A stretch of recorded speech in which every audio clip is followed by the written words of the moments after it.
بہت زیادہ.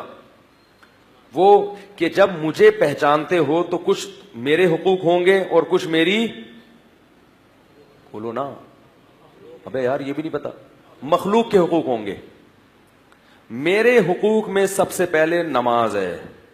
اپنے کاموں میں مشغول رہو لیکن 5 وقت ندا لگے گی حی علی الصلاۃ کی، میں مؤذن کے ذمہ لگاؤں گا کہ تمہیں یاد دلاتا رہے.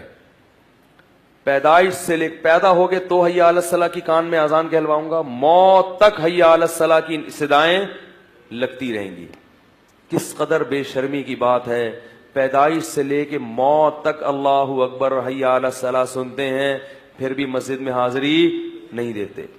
یہ جو اتنی زیادہ ذمے لگا دیا نا مؤذن کے، یہ اس لیے کہ تاکہ اللہ کی حجت بندوں پر تمام ہو جائے. قیامت میں جب اللہ بے نمازی کو جہنم کی آگ کے حوالے کریں تو وہ یہ نہ کہے کہ اللہ میرا جرم تھوڑا تھا اور سزا بہت زیادہ. اللہ کہیں گے میں نے تجھے فجر میں بھی مؤذن کو کہا کہ اونچی آواز سے پکارو، حی علی الصلاۃ حی علی الفلاح، الصلاۃ خیر من النوم، نماز نیند سے بہتر ہے. اشہد ان لا الہ الا اللہ، اللہ کے سوا کوئی عبادت کے لائق نہیں ہے. اللہ اکبر، سب سے بڑا کون ہے؟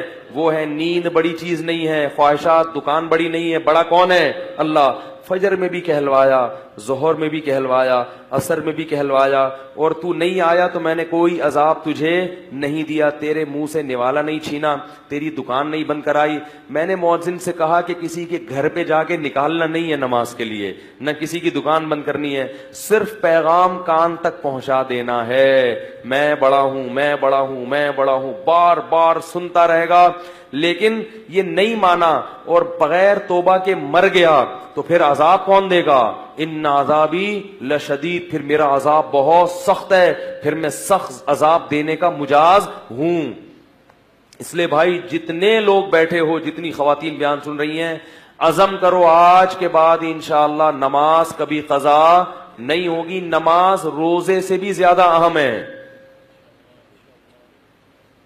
روزہ بعد میں ہے، نماز پہلے. فرض نماز قضا کرنے کا اسلام میں تصور نہیں ہے. چاہے مارکیٹ میں شاپنگ کے لیے گئے ہو، چاہے بس میں بیٹھے ہو، چاہے ہوائی جہاز میں بیٹھے ہو، چاہے میدان جنگ میں لڑ رہے ہو، وہاں بھی نماز قضا کرنے کی اجازت نہیں ہے. اگر اللہ کو مانتے ہیں کہ یہ نعمتیں اللہ دیتا ہے تو آپ کو اللہ کے سامنے سجدہ کرنا پڑے گا.